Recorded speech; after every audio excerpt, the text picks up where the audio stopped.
안녕하세요. 워런 버핏처럼 매일 신문을 박전무와 함께 읽으면서 투자의 고수가 됩시다. 웜의 신박 오늘 3월 28일 금요일 순서입니다. 보통 벚꽃이 피고 나면 4월 한 10일에서 15일 사이에 큰 비가 내리거든요. 그래서 제가 비가 좀 왔으면 하는 마음으로 과거 항상 이 벚꽃이 만개하고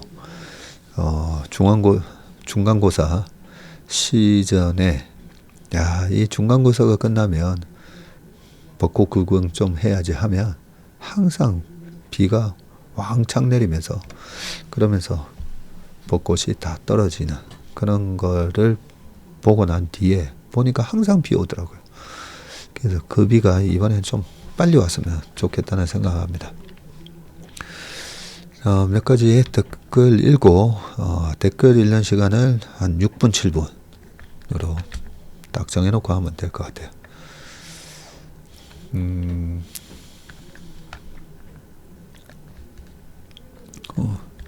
우리 투자하는 할머니께서 지금 퇴근길 브리핑을 듣자니 너무 쉬어서 요즘 퇴근할 때 웜의 신박 듣고 퇴근길 브리핑은 신차 분석 위주로 듣고 있습니다. 퇴직하면 모든 걸 찬찬히 들을 수 있으니 내년이 기다려집니다.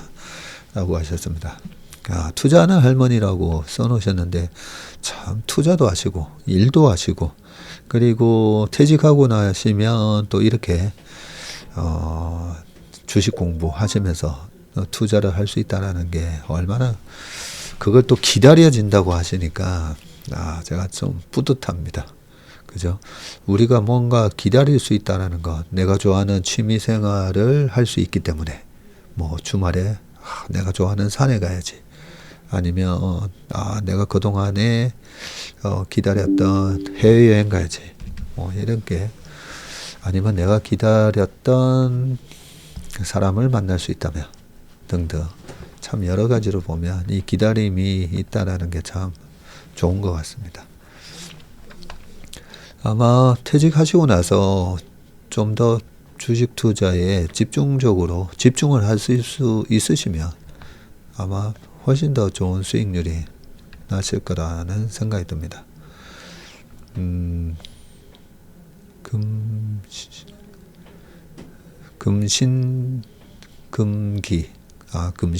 금신금기라고 하신 분이 필요사가 메타의 천문학적 인수 금액을 거절했다고 합니다. 네. 우리 전행미님께서 저는 60대인데 전문의 말씀 듣고 대명사가 많아진다. 혼자 웃으면서 힘을 내봅니다. 하셨습니다. 네. 이 대명사에 대해서 공감하시는 분들이 꽤 많으시더라고요. 대명사의 끝판왕이 보면 경상도입니다. 경상도에서는 그렇게 얘기하거든요. 뭐 얘기하다가 하면 가 이렇게 얘기하거든요. 그거 보면 웃겨요. 가 이 가자만 네 개인데 가 개가 개였냐 이런 말인데 가 그러면 이 경상도 표현으로 그러면 좀 남자들은 조금 더 약간 이 거칠게 얘기하는데 그래 금마 있잖아 가다 이렇게 얘기하거든요. 그저께 우리 고등학교 모임이 있었는데요. 얘기하는 거 옆에서 들으면 참 웃깁니다. 거의 뭐 대명사가 절반인데 그것도 경상도 대명사는 옆에서 알아듣기도 힘들어요.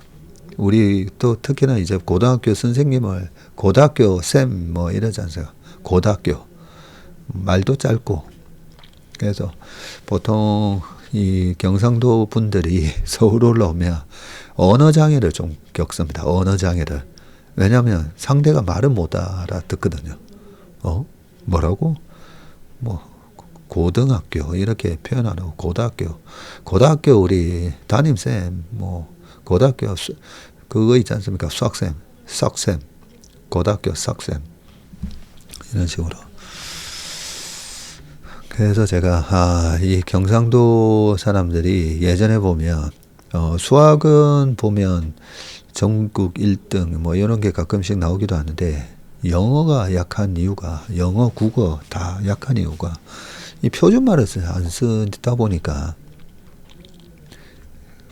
그렇게 보면 영어, 국어 성적이 좀 잘 안 나왔던 기억이 납니다. 유종현미 님도 대명사 지칭 300% 공감하신다고 했습니다. 나이 아마 5, 6, 70대 되신 분들은 아마 많이 공감을 하실 거고요. 제가 어제 얘기를 할까 말까 말씀드렸던 부분이 화폐개혁 관련된 얘기인데요. 그 얘기는 정말 다음에 말씀 좀 드리겠습니다. 자, 그러면 신문기사 넘어가 보도록 하겠습니다.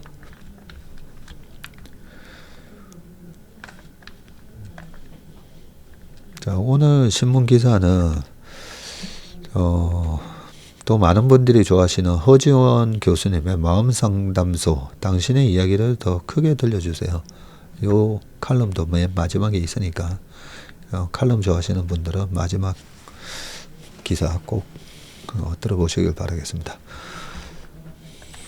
자, 첫 번째 기사는 수입차 25% 관세, 트럼프 목박아, 한국 수출 비상등이라고 되어 있거든요. 이것 때문에 지금 시장이 미국 시장, 한국 시장 또 난립니다. 벌써 세 번째죠. 이번까지 하면 트럼프 취임 이후 진짜 관세 때린대 하면서 2월 초에 빠졌고, 그리고 3월 말에 2월 말이었죠. 3월 초에 예정대로 때린다고 하면서 또 확 빠졌었고, 이번에도 4월 2일 날 또 한다고 하니까 또 시장이 눌림목 조정을 보이고 있습니다. 내용을 한번 쭉 보겠습니다.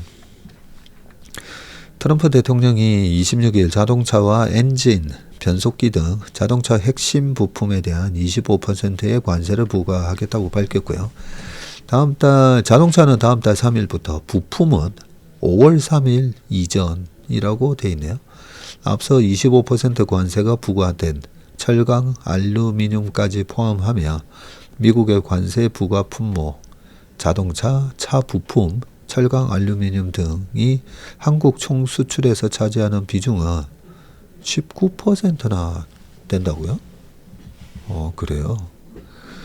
트럼프 대통령은 관세 부과를 발표하면서 미국에서 사업을 하고 우리의 일자리를 빼앗고 우리의 부를 빼앗으며 그들이 수년 동안 가져간 많은 것을 빼앗은 것에 대해 비용을 청구할 것이라고 하면서 친구가 적보다 훨씬 더 나빴던 경우가 많았다고 강조했고요. 백악관은 설명 자료를 내고 수입 승용차와 경트럭뿐 아니라 엔진, 변속기, 파워트레인, 부품, 전기 부품 등에도 25%의 관세가 적용된다고 밝혔습니다.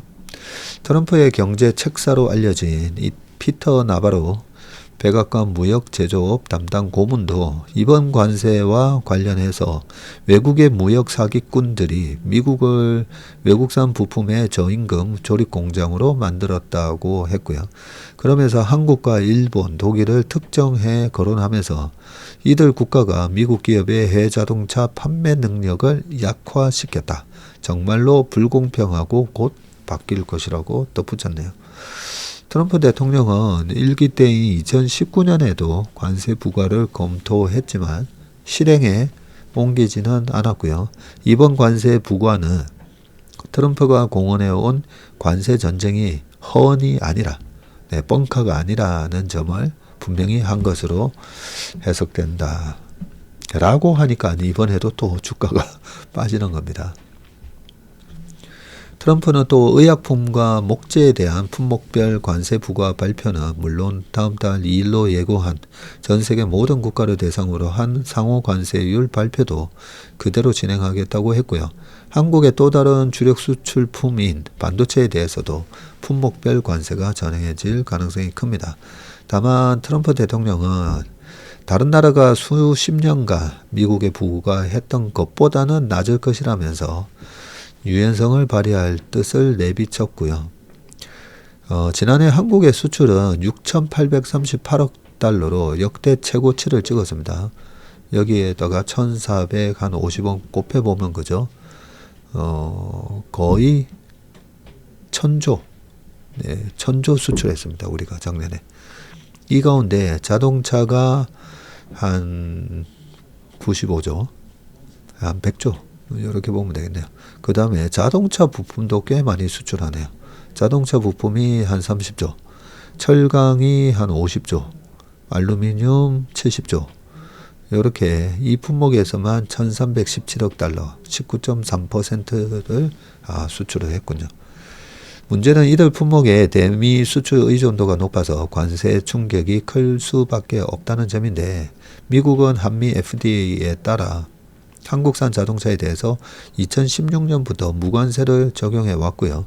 무관세의 이점으로 지난해 대미 자동차 수출 규모는 347억 달러에 달했으며, 이는 미국을 포함한 한국 전체 자동차 수출의 거의 절반을 차지했습니다. 자동차 부품도 지난해 미국에 82억 달러를 수출하면서 전체 비중에서 36.4%를 차지했네요. 결국 완성차 업체는 가격 경쟁력 확보를 위해서 미국 내 생산을 늘릴 수밖에 없고, 한국 생산이 줄면서 그 충격이 철강과 자동차 부품 업체로 전이되는 구조인데, 이날 EU와 일본, 캐나다 등은 즉각 반발하면서도 미국과의 갈등을 의식해서 맞대응 카드를 자제했고요. 우르줄라 폰데어 라이엔 EU 집행위원장은 성명을 내고 이번 발표를 미국이 구상 중인 다른 조치와 함께 평가할 것이라고 말했습니다. 하야시 요시마사 일본 관방장관은 일본을 적용 대상에서 제외해달라고 미국에 요청했다고 밝혔네요. 네, 요 후속 기사가 하나 더 있으니까요. 요거까지 읽어보겠습니다. 현대차 미국 공장 세워서 관세 대응. 한국 GM은 42만 대 직격탄이라고 되어 있거든요. 트럼프 행정부의 자동차 관세 25%가 현실화하자 국내 자동차 부품, 철강 산업 전반의 우려가 이제 커지고 있는데, 미국의 관세 부과로 국내에서는 투자도 일자리도 위축될 수가 있기 때문이고요. 현대, 기아, 한국 GM 등 미국 수출 물량이 많은 완성차 기업들은 당장 4월 3일부터 관세 타격을 입게 됐고요. 니케이는 이날 노무라 증권 자료를 인용해서 미국, 한국, 일본 등 글로벌 주요 10개 완성차의 연간 관세 부담액은 총 510억 달러, 한 75조 원 증가할 것이라고 내다봤습니다. 만약에 이게 그대로 시행이 돼서 이렇게 되잖아요. 그러면 75조 원에 대해서 이게 다 기업이 내는 돈은 아니죠. 실제로 이 수입하는 수입업자가 내는 거라고 말씀드렸는데, 미국 법인을 통해서 수입을 해가지고 만약에 판다면 그 미국 법인이 그대로 부담을 해야 될 거고요. 단순하게 계산해서 75조의 자동차 회사의 PER 한 8배 곱하면 한 68배니까 75조의 8배. 그러면 대충 이제 8864 해가지고 640조. 야, 이거 금액이 너무 크게 나오네요. 그 완성차 업체의 시가총액에 한 650조가 날아갈 수 있다고 봐야 됩니다. 이대로 정말 관세가 적용이 된다면. 자, 미국 조지아주 엘라벨에 위치한 신공장 메타플랜트 아메리카는 26일 준공식을 갖고 본격 생산에 돌입했고요. 준공식에서는 정인선 회장이 현대차 그룹은 단지 공장을 짓기 위해 이곳에 온 게 아니라 뿌리를 내리기 위해 왔다면서 현지화 의지를 강조했습니다. 로봇과 AI 기술이 모든 생산 과정에 적용된 최첨단 공장이지만 이 공장의 최대 생산 능력은 연 30만 대로 지난해 한국 수출 물량 한 99만 5천 대 5,500대의 30%만 대체할 수가 있고요. 현대차 그룹이 향후 4년간 미국에 투자할 210억 달러 중에서 86억 달러를 이 HMGMA의 생산 능력 50만 대 확대와 기존 미국 공장 현대화 등에 쓰겠다고 했으나 공장 증설에는 1년 이상 걸립니다. 차종별로 봐도 당분간 손해를 피하기는 어려운데 지난해 미국에서 판매된 현대기아 차종 중에서 아반떼, 팰리세이드, 소나타 등 인기 차종은 모두 한국에서 제작이 돼서 수출이 됐군요. 현대차 엘라바마 공장과 HMGMA에서는 아직 생산 계획이 없는 차종이라고 합니다. 권영주 국민대 교수는 일부 차종은 한국산을 대체하기 어렵기 때문에 단기 손해를 볼 수밖에 없을 것이라면서 현지 공장에 인기 차종 생산 라인을 만들고 얼마나 빠르게 연산 120만 대 체제를 구축할 수 있느냐가 관건이 될 것이라고 내다봤습니다. 자동차 부품사의 우려는 더 큰데요. 지난해 자동차 부품 수출액 188억 9천만 달러의 37.6%인 70억 달러가 미국으로 수출이 됐군요.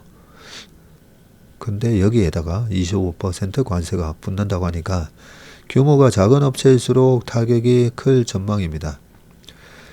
한국자동차연구원에 따르면 국내 자동차 부품 업체는 15,239개사에 달하고요. 우리나라에 자동차 부품 업체가 15,000개가 넘는군요. 이호근 대덕대 교수는 미국에 수출하는 1차 협력사가 관세로 타격을 받으면 2, 3차 협력사도 피해를 볼 것이라고 내다봤습니다. 현대기아 및 다른 완성차 미국 법인의 제품을 납품하는 현대모비스, 현대트랜시스, 현대위아 등 계열 부품사들도 긴장하고 있는데 한 계열사 관계자는 우리 제품을 납품받는 미국 완성차 업체가 관세를 전가하기 위해서 계약 조건을 바꾸자고 할까봐 걱정이다. 네, 요것도 하나 문제죠. 원래 납품을 받는 미국 완성차 업체가 이 관세를 내야 되거든요.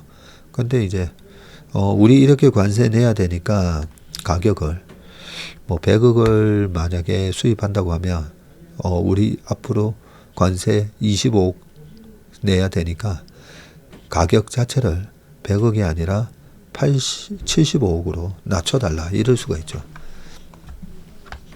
한국 GM은 뚜렷한 대비책도 없는데 한국 GM의 지난해 생산 판매 차량 49만 9,559대 중에서 미국 수출분이 83.8%에 달하군요.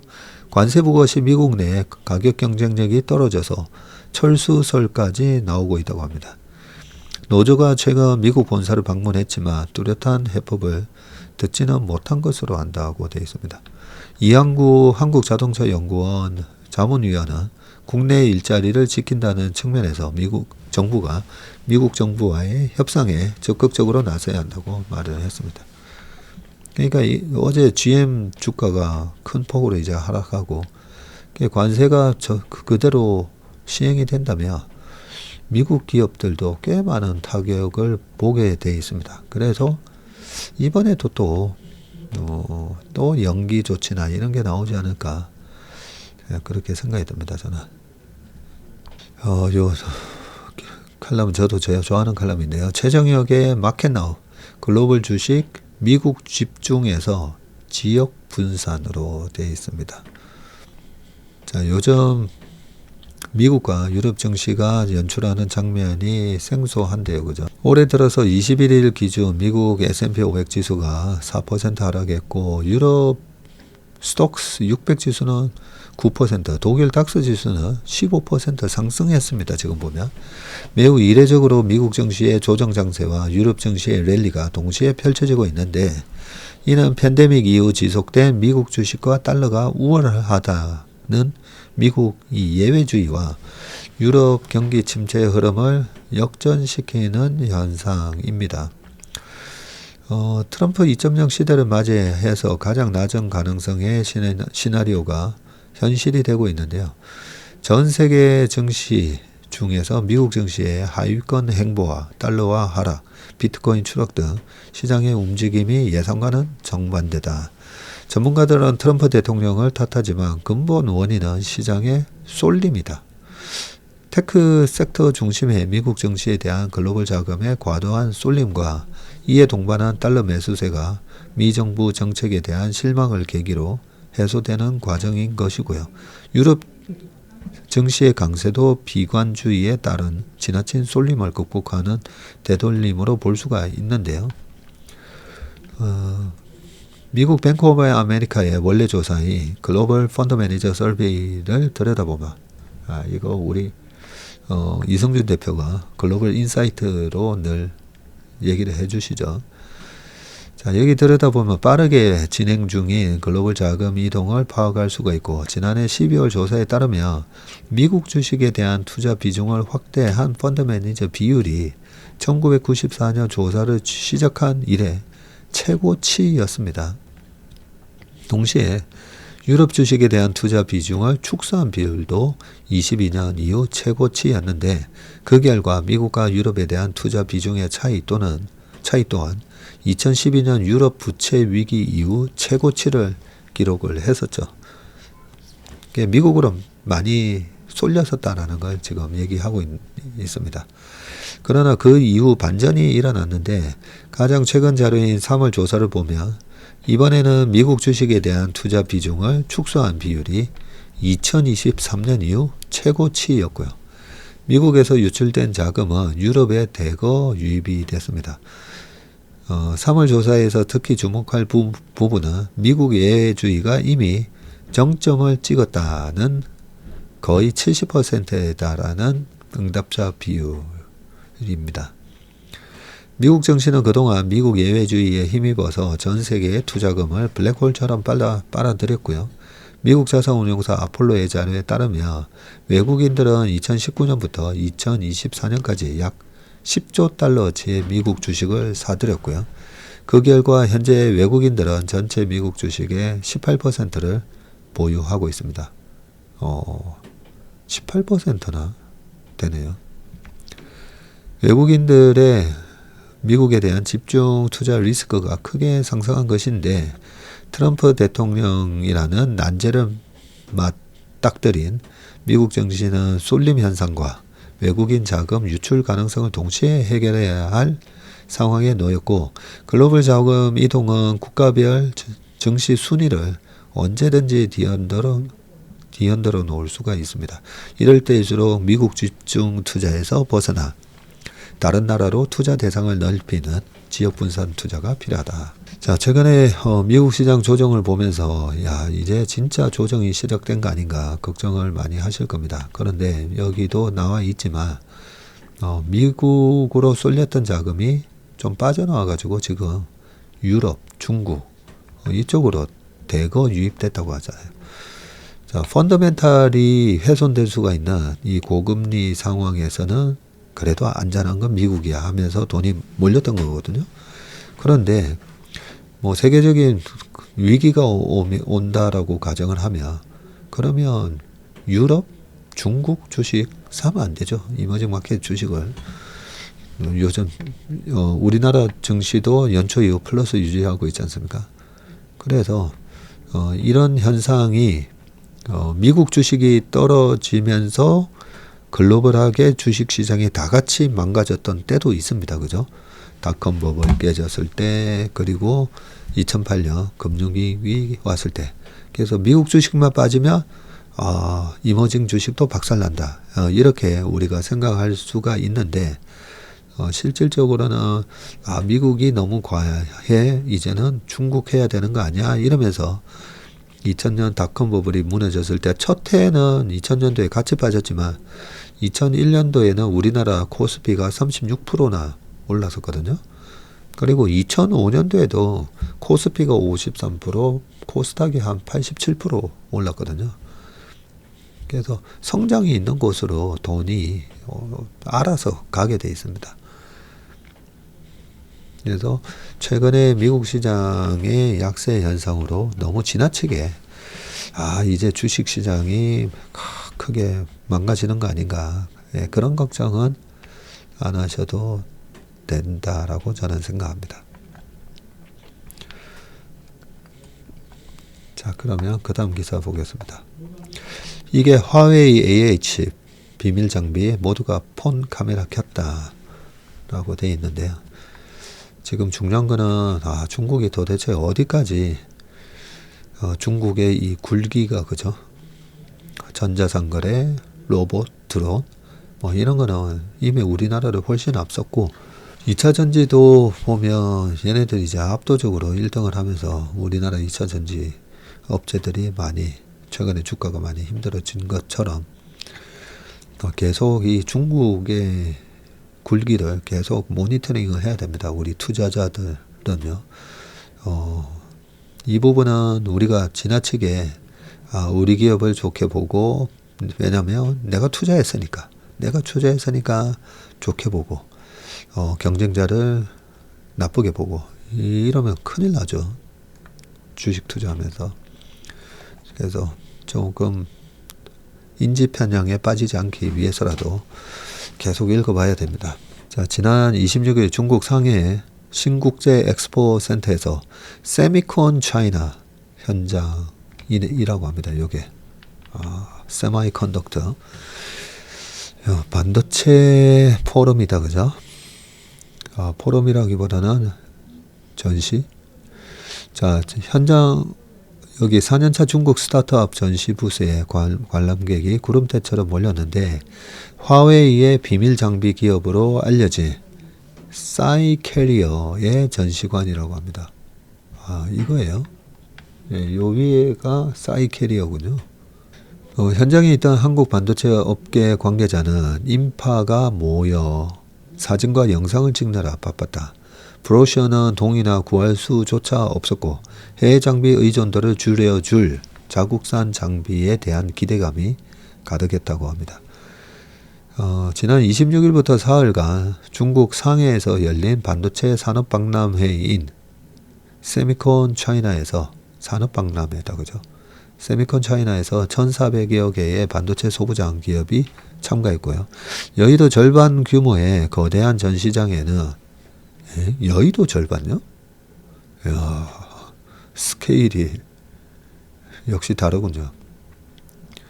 미국의 제재에도 불구하고 중국 굴기를 자랑하면서 자립을 위해 몸부리치는 중국 업체들이 기술력을 뽐냈다.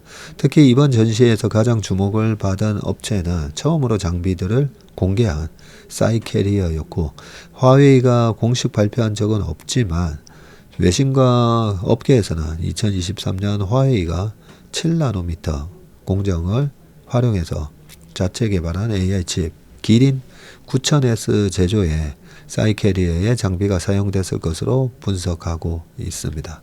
2021년 설립된 이 회사의 주요 주주는 설립된 지 21년에 설립됐으면 4년밖에 안 됐다, 그죠? 이 회사의 주주는 선전 정부 투자 기관이라고 하네요. 니케이 아시아에 따르면 사이캐리어는 최근 몇 년간 외국 기업에서 엔지니어들을 공격적으로 영입해 왔고 이를 바탕으로 네덜란드의 ASML, 미국의 램 리서치와 어플라이드 머티리얼 그리고 일본의 텔, 도쿄 일렉트론과 같은 해외 기업이 장악하고 있는 주요 분야의 반도체 장비를 개발해 왔군요. 사이캐리어의 장비로는 현재 5나노 칩의 생산 지원도 가능한 것으로 알려졌다. 그 정도인가요?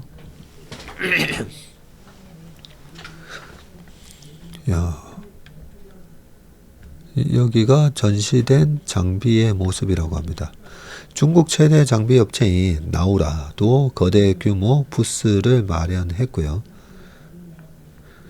나우라는 증착, 식각 장비 업체로 미국의 기술 규제에도 불구하고 전 세계 반도체 장비 공급 업체 순위에서 지난해 2단계 상승한 6위를 기록했군요. ASML, AMAT, 램리서치, 도쿄 일렉트론 4개 기업이 70%가량을 차지하는 세계 반도체 장비 시장에서 유일하게 10위권 내에 입성한 중국 기업이라고 합니다. 노광 장비를 생산해서 중국판 ASML이라고 불리는 SMEE와 중국의 램 리서치인 AMEC도 부스를 차리고 자사 신제품을 소개했군요. 최근에 ASML도 그렇고 이 어플라이드 머티리얼도 그렇고 지금 거의 9개월째 조정을 받고 있거든요. 근데 중국 업체들이 많이 따라왔나 봅니다. 국제 반도체 장비 재료 협회는 올해 세계에서 반도체 장비에 가장 많은 금액을 투자할 국가는 중국이라고 전망을 했고요. 한 56조 투자하네요. 김정우 서플러스 글로벌 대표는 중국 반도체 장비 산업은 국가 주도로 인재, 자금, 정책이 총력으로 지원되고 그 속에서도 살아남기 위해서 치열한 생존 경쟁이 벌어지고 있다는 게 느껴졌다고 말을 했습니다. 올해 세미콘 차이나에는 한미반도체, 주성엔지니어링, 세메스 등 한국의 소부장 업체들도 부스를 마련해서 중국 시장 공략에 나섰군요. 상해 현지 업계 관계자는 과거만 해도 한국의 업체들이 새 판로를 개척하기 위해 중국 진출에 힘썼는데 최근 몇 년 사이 중국 기업들의 자립도가 너무 높아져서 한국 기업들이 새롭게 진출하기 쉽지 않은 상황이라고 전했습니다. 미국은 제재 수위를 더 높이는 방식을 택하고 있고요. 미국 상무부의 산업안전국은 중국 기업 50여 곳을 블랙리스트에 추가했고요. 이들 기업이 엔비디아, AMD로부터 첨단 반도체를 확보할 수 없도록 조치를 한 것인데 하지만 알리바바 그룹 계열의 엔트그룹이 최근 화웨이 등 중국산 칩을 활용해서 AI 모델 훈련 기술을 개발했다고 밝히는 등 중국의 자립 움직임은 계속되고 있다라고 되어 있습니다. 읽을수록 좀 걱정이 된다, 그죠? 2차 전지 바이오 공매도 사정권 해외 롱숏 펀드 입질입니다. 다음 주부터 이제 공매도가 재개되기 때문에 다음 주 월요일이네요. 30일에 내용 한번 보겠습니다. 30일 공매도 전면 재개를 앞두고 투자자 주의가 요구되는데 특히 시가총액 대비 대차거래 잔액 비중이 큰 2차 전지와 바이오 업종은 요주의 대상으로 꼽히고 있다. 이것 때문에 최근에 바이오도 많이 빠졌습니다. 그죠? 최근 들어서 증시 대차거래 잔액이 지금 빠르게 늘어나고 있는데 26일 기준으로 국내 증시 대차거래 잔액은 65조 4천억? 지난달 말에 52조 5,600억 원 대비해서 24.4%나 급증을 했네요. 작년 말에는 47조였는데 지금 석 달 됐는데 38.6%나 늘어났다고 합니다. 대차입니다. 주식을 빌려놓은 거. 이번 달 말 공매도 전면 재개가 예고되어 있던 만큼 이에 대비한 대차 거래가 많아진 것으로 분석이 되고요. 증시 전문가들은 공매도 전 주식을 빌리는 작업인 이 대차 거래의 증가 속도로 비춰볼 때 공매도 재개의 영향이 작지 않을 것으로 분석을 하고 있고요. 대차 거래는 코스닥 시장 그리고 외국인을 중심으로 가파르게 증가했고요. 키움증권에 따르면 코스닥 시장 대차 거래 수량은 이달 들어서 43.5% 늘어서 유가증권 시장 20.2%의 증가 속도를 크게 웃돌았다고 합니다. 이달 코스피 지수가 2.9% 오른 반면에 코스닥 지수는 4.9% 하락한 것도 공매도 재개 일정과 무관치 않다는 분석입니다. 외국인의 대차거래 또한 증가를 했는데 전체 대차거래 중 외국인 비중은 최근 한 달간 63.8%로 직전 1개월 33%에 비교해서 2배 가까이나 커졌습니다. 한자성 운용사 대표는 해외 롱숏 펀드 등 외국인이 국내 증시로 돌아올 가능성이 있다고 말을 했고요. 해외 투자자의 공매도 증가를 예상할 수 있는 대목이라고 합니다. 2차 전지와 바이오 등 업종에 비상이 걸렸다면서 키움증권이 최근 한 달간 대차거래 잔액 비중이 0.5%포인트 이상 늘어난 시총 5천억 원 이상 종목을 분석한 결과 상위 6개 종목은 모두 2차 전지와 바이오 기업이었다고 하네요.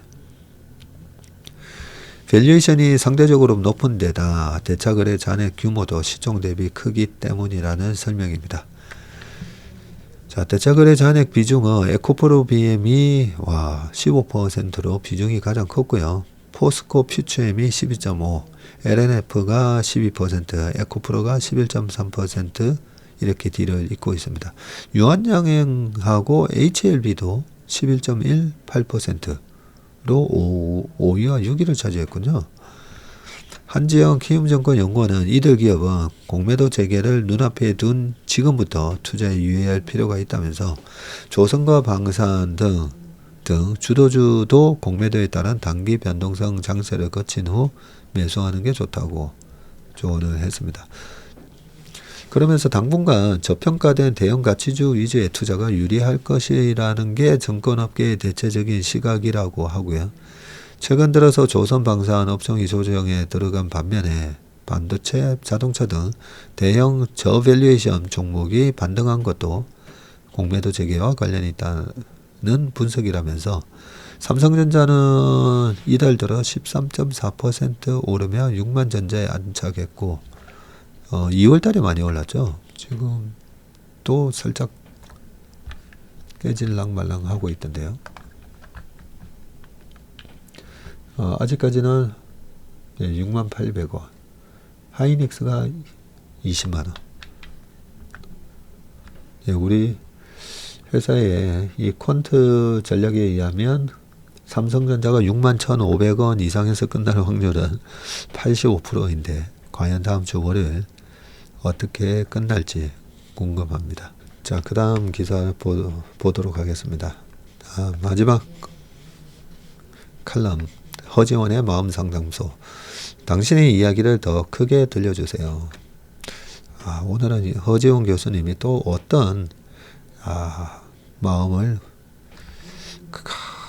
크게 또 이렇게 터칭하는 그런 말씀을 하셨을까 궁금한데 한번 읽어보겠습니다. 제가 금요일마다 이런 기사가 나오면, 칼럼이 나오면 말씀드리는 이유가 우리가 그죠? 주식 투자를 하는 데 있어서 크게 심리가 굉장히 중요하다라는 거 이제 아실 거고, 두 번째, 대중의 심리도 알아야 되지만 나의 심리, 내 마음 관리가 잘 되지 않으면 아무 소용 없습니다. 솔직히 아무 소용 없습니다. 한번 읽어보겠습니다. 나 그거 트라우마잖아 라는 이야기들을 그 거리에서 들을 때면 그게 어째서 트라우마라며 말을 붙이고 싶어집니다. 사실 많은 오해를 받고 있는 트라우마, 즉 외상이라는 용어는 심리학적 관점에서는 상당히 무거운 개념으로 죽음이나 혹은 생명에 위협이 되는 정도의 심각한 부상 및 성폭력 사건을 말합니다. 안타깝게도 이런 트라우마 경험이 한 번으로 끝나지 않는 경우도 있습니다. 학대와 폭력이 수년간 이어졌거나 혹은 내전, 전쟁이 지속되는 상황입니다. 장기간의 반복적인 트라우마는 더욱 복잡하고 심각한 증상을 만들어냅니다. 복합 외상 후 스트레스 장애의 출현입니다. 이때 특징적인 증상들이 있는데 감정을 조절하기 어려운 것이 첫 번째입니다. 즉 거대한 부정적 감정을 소화하고 처리하는 일이 어려워서 분노와 우울이 심해지거나 아예 감정을 차단합니다. 또한 자신에 대한 생각도 왜곡됩니다. 내가 애초에 틀렸고 잘못되었고 취약하다고 생각합니다. 무엇보다 사람으로 인한 상처가 너무나 커서 타인이나 세상을 믿는 것도 어렵습니다. 다시 상처받고 실망할 일이 두려워 사람들에 대한 기대를 거둡니다. 공정한 세상, 잘못한 사람이 처벌받는 세상이란 동화 속 이야기에서나 가능할 거라고 믿고 자신을 구하려는 노력을 포기하고 맙니다. 내가 대체 뭘 더 어떻게 해야지? 그동안 그렇게 필사적으로 노력하고 소리쳐도 소용이 없었는데 폭력의 역사에 지쳐 혼란스럽고 무력해집니다. 이때 필요한 것은 이야기입니다. 당신의 이야기, 뜬구름 잡는 말이 아닙니다. 실제로 복합 외상의 효과적인 치료들은 트라우마 상황을 구체적으로 떠올리고 이야기하도록 합니다. 당시 상황과 감정, 생각을 논리적으로 정리하도록 하고 트라우마 기억의 일부가 휘발되도록 이야기를 청하는 겁니다. 먼저 트라우마 기억들은 대개 조각나 있거나 가려져 있거나 과장되거나 혼란스러운 상태인데 이런 기억의 파편들을 시간 순서에 따라 하나의 이야기로 꿰어가도록 합니다. 당시 정말 어떤 일이 일어났고 일어나지 않았는지 명확하게 바라봅니다. 나는 어떤 생각을 했고 어떤 행동을 했고 어떤 심정이었는지 전쟁통과 같은 이 시간들을 대체 내가 어떻게 버티고 있는 것인지 스스로가 안쓰럽고 측은하여 감정이 올라오거든 또 그 감정과 같이 가만히 머무릅니다. 내가 그때를 더욱 촘촘히 알아야 촘촘히 위로할 수 있습니다. 우리가 뭔가 트라우마가 있다 했을 때는 그때를 더욱 촘촘히 알아야 촘촘히 위로할 수가 있다고 합니다. 또한 긴 재난의 시간을 보내며 나는 형편없이 망가졌고 사람들과 세상은 내게 너무 가혹하고 불공정하며 위험하다는 생각에 마음이 묶여 있다며 그래서 이런 생각들이 자신을 낙담하게 하고 모든 희망을 가져가 버릴 참이라며 나의 이야기를 더욱 정확히 바라보아야 합니다. 내 안에서 바꿀 수 있는 지점을 찾아내야 합니다. 잠시 망가진 것은 나 자신이 아니라 나를 보호하기 위해 잠시 느리게 흐르는 내 뇌의 회로이며 내가 요청을 하기만 한다면 분명 어떤 사람들은 당장 나를 도우려는 태세를 취할 것이라는 것을 알아차리세요. 당신이 다른 이에게 그래왔듯 다른 이들도 당신을 구하러 옵니다. 시간을 들여 당신의 이야기를 더욱 정확하게 만들어주세요. 틀린 생각을 잡아내세요.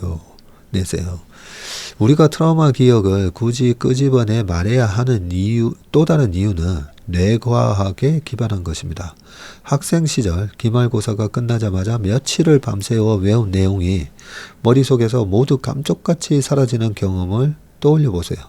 우리 뇌의 해마라는 영역에 저장하는 장기 기억들은 사실 적잖이 불안정합니다. 특히 과거의 일을 회상하느라 입 밖으로 그 이야기를 꺼냄과 동시에 그 장기 기억은 더 불안정해지고 휘발됩니다. 그러므로 불편한 이야기를 더욱 요란하게 할 필요가 있습니다. 잊고 싶은 기억이라면 말하고 적고 그림을 그리고 떠나보내세요. 더 큰 소리로 이야기를 나눌수록 나의 해마는 점점 그 기억들을 떠나보냅니다. 이만하면 되었지 하고 다만 그 이야기의 끝은 이렇게 끝내도록 합시다. 그래도 나는 살아남았지. 당신은 이 이야기의 목격자 그리고 생존자 그것이 사실이고 무엇과도 바꿀 수 없는 가치이니까요. 조금 전까지도 당신의 노력들은 그 어떤 소용도 없어 보였을지 모릅니다. 지금 홀로 낙담하고 슬퍼하고 있을지도 모릅니다. 그러나 사실 그 노력들은 계속해서 당신을 살게 했습니다. 당신만의 이야기는 당신더러 살라고 했고 그렇게 당신을 사랑하는 사람들을 살려왔고 매일 매순간 소용이 있었습니다. 어젯밤에도 오늘 아침에도 당신의 노력이 당신을 구원했습니다. 오늘의 이 글도 기억하세요. 포기하고 싶을 정도로 지치고 고단한 마음에도 끝까지 읽어 내려간 이 글을 기억하세요. 당신의 이야기들은 조금 전과 또 다르게 방향을 틀기 시작합니다. 당신에게 더욱 대단한 방향으로 라고 하셨습니다. 제가 글을 읽으면서도 나는 어떤 트라우마를 가지고 있나 라고 생각해보니까 참 다행히도 저희 부모님이 아직까지 건강하시고 저희 형제들 그리고 아이들 그리고 뭐 회사 직장 내에서도 큰 사건 사고가 없었고요. 그런데 저희 아버지께서는 외출을 되게 싫어하시더라고요. 그러면서 아버지께서 말씀하신 게 어렸을 때에 너무 이제 힘드셨으니까 1940년 음력 8월생이신데 10살 때 전쟁을 겪으신 거잖아요. 전쟁을 겪으셨고 그 3년 동안 그리고 정말 피난 오셨고 그리고 어린 시절에 대한 얘기를 잘 안 하시다가 요즘도 한 번씩 이제 가끔 가다가 저희가 전혀 몰랐던 얘기를 해주시거든요. 그런 얘기를 들을 때 저런 게 트라우마가 있으셔서 그래서 아버지께서는 웬만하면 외식보다는 나는 집에 있는 게 좋다. 그런 말씀을 좀 많이 하셨는데 그 아버지께서 겪으셨던 그런 일들을 우리는 겪지 못하다 보니까 좀 저희가 이해를 못했을 때도 있고 그랬다라고 생각하는데 아무튼 큰 트라우마 없이 지금까지 살아왔다는 게 너무 감사한 일이고요. 그런데 요 위에 보면 전쟁 이런 얘기 나오잖아요.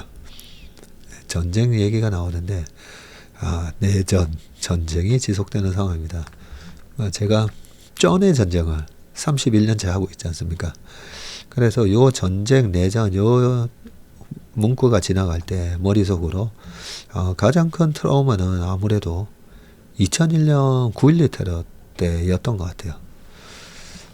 그래서 제 나름대로는 오늘 아침에 한국경제TV에 화상 연결해서 제가 얘기할 때도 올해 전략은 한 11월 달까지는 공포에 사세요. 이걸 제가 투자 전략으로 제시를 해드렸거든요. 근데 우리가 이 공포에 사세요. 지나고 보면 되게 쉬워요. 쉬운데 그렇게 하는 게 되게 어렵습니다. 그게 왜 어려울까라고 생각을 해보면 복합 후, 외상 후 스트레스 장애 이렇게 돼 있는데 2008년이라든지 큰 하락을 겪으셨던 분들은 그게 하나의 외상 후 스트레스 장애가 되는 거죠. 트라우마가 될 수도 있다고 생각합니다. 특히나 너무 공격적으로 신용이나 이런 거 쓰시다가 깡통 나신 분들 있잖아요. 전 재산을 다 날리고 그런 분들한테는 좀 큰 트라우마로 아마 작용을 할 것 같다라는 생각이 들었었는데 31년 동안 주식하면서 제 주변에는 정말 열심히 하신 분들이 그런 얘기 많이 하십니다.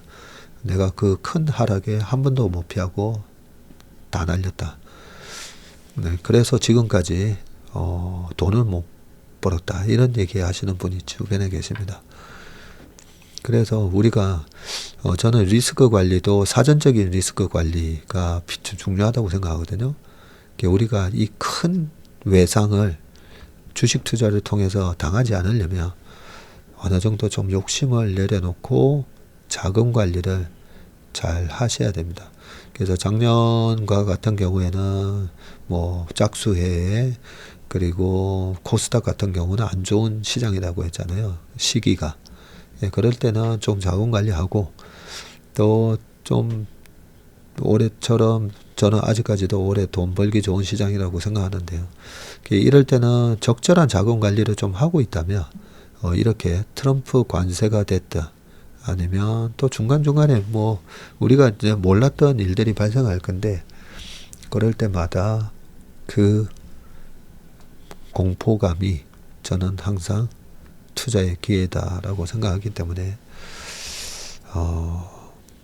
올해 트라우마에 해당되는 거는 큰 외상 없이 잘 지나갔으면 좋겠고요. 네, 그리고 이 우리 마음 속에 내재되어 있는 이 큰 위기라든지 부분을 피하고 싶은 손실 회피 심리와 그런 것 때문에 위기 상황에서 자꾸만 밑에서 도망가고 싶은 심리를 잘 극복하셔가지고 올해 큰 수익 내시길 바라겠습니다. 네, 오늘 웜의 신박은 여기까지 하겠습니다. 행복한 주말 되시고 저는 월요일날 다시 찾아뵙겠습니다. 고맙습니다.